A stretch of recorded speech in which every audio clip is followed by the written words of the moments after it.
Hi, and welcome to the Balanced Body Rehabilitation videos. My name is Chrissy-Romani Ruby, and today we're filming from PHI Pilates Studio in Pittsburgh. I have Zach with me today, and we want to show you some exercises for spinal stenosis. So this would be central canal spinal stenosis. And as you know, we need to do spinal flexion to help relieve some of the symptoms that these patients are having. The biggest problem that I have as a physical therapist is actually getting them to round and flex in the lumbar spine rather than flexing their hips. So when they do their exercises, they really don't get the symptom relief because they're really not flexing their spine. Now the chair gives us some good solutions to that problem. Now obviously Zach is a little young for spinal stenosis. Most of your clients are going to be 50 and above, but Zach will be a good demonstration to show you how this exercise works. So we want some good tension on the chair. Right now I'm going to put this up onto position 2 with a black, but depending on the size of the client, you might bring it up to 3 or 4, especially if they're a little bit overweight. So we're going to go ahead and come toward the chair. You want the person to be a little bit back from the chair depending on their height.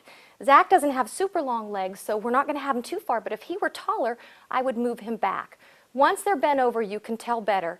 You want their hips to be right over their ankle bones. So Zach, we'll go ahead and have your arms lift up over your head. Now, depending on the client, you may have them bend their knees and put their hands on the chair, but Zach can do the bend, so we're going to have him do the bend.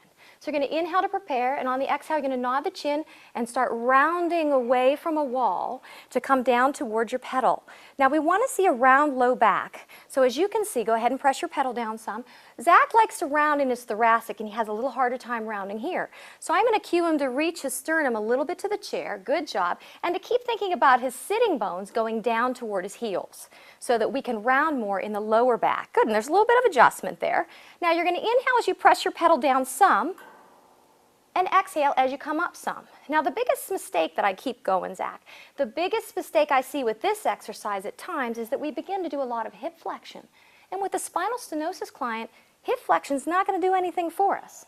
We need to see rounding happening in the lumbar spine. So inhale, good, and exhale. Now this time, Zach, I want you to take your pedal down to your lower level. Good, and you're going to stay there, and as you exhale, bend your elbows and lift.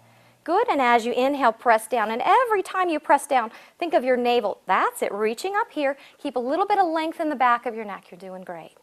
Good, and he inhales and exhales with each motion. We're also going to watch where his hips go to his ankles. If their buttocks glides backwards, we're going to keep them forward so they get a good stretch in their calves. Now, one of the most important parts for the person with spinal stenosis here is returning to standing. So we're going to press that pedal. We want to keep this pelvis in a posterior tilt, and we want to squeeze the buttocks on the way up. So inhale, on the exhale, sitting bones to heels, and you're going to start to let the pedal help you.